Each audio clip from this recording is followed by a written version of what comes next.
Pour Ouais. mieux vous connaître, on est allé voir un de vos amis, Gilles Lelouch, que vous avez dirigé, je le disais, dans le Grand Bain des musiciens, c'est Philippe Catherine, et il nous a parlé de vous avec humour, bien sûr.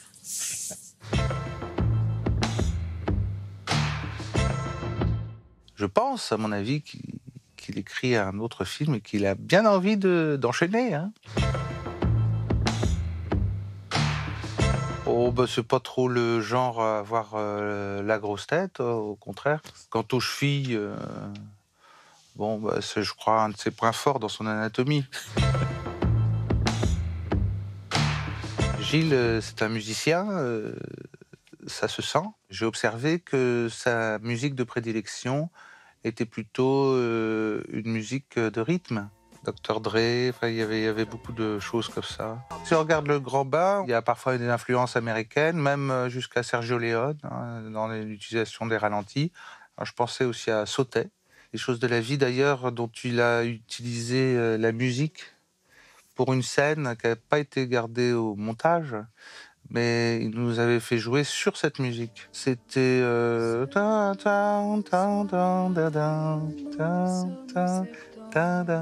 que chantait Romy Schneider, j'ai dit. Il a le sang chaud. C'est à la fois de l'impatience par moment, puis une minute après, c'est beaucoup de douceur. Donc ça passe d'un sentiment à l'autre.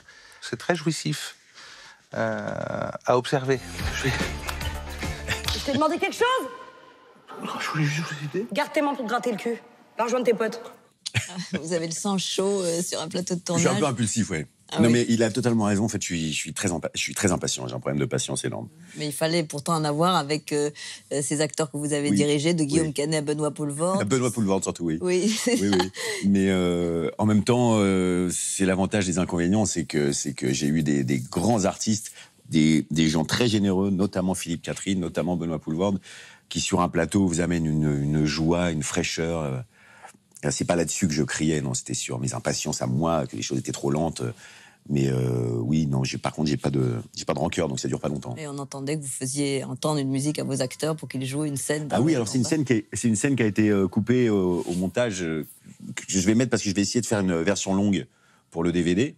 Formidable. Une version de 2h45 qui va endormir tout le monde, mais moi je serais content. Peut-être nous aussi. Et il y avait un moment où, effectivement, après le championnat du monde, ils se quittaient tous, ils se disaient au revoir, et pour ça, je leur ai fait jouer leurs adieux, enfin leur au revoir en tout cas, sur la musique de Philippe Sard, Des choses de la vie, et j'étais tout seul à pleurer derrière mon combo, c'était ridicule. Voilà. Il y a quand même une alchimie particulière qui s'est faite sur ce film, puisqu'au fond, avec ces acteurs, on n'a aucun numéro d'ego, ou j'allais dire, en tout cas nous, comme spectateurs, nous Mais oui, mais voyons justement, aucun... il n'y a pas de numéro d'ego, parce que justement, à l'intérieur de ce groupe, il y avait des acteurs tellement si généreux, si dénués d'ego, que ça a mis un peu tout le monde, on va dire, au même niveau. Et puis, le fait de se retrouver en slip de bain, je vous avoue que ça participe aussi à une certaine...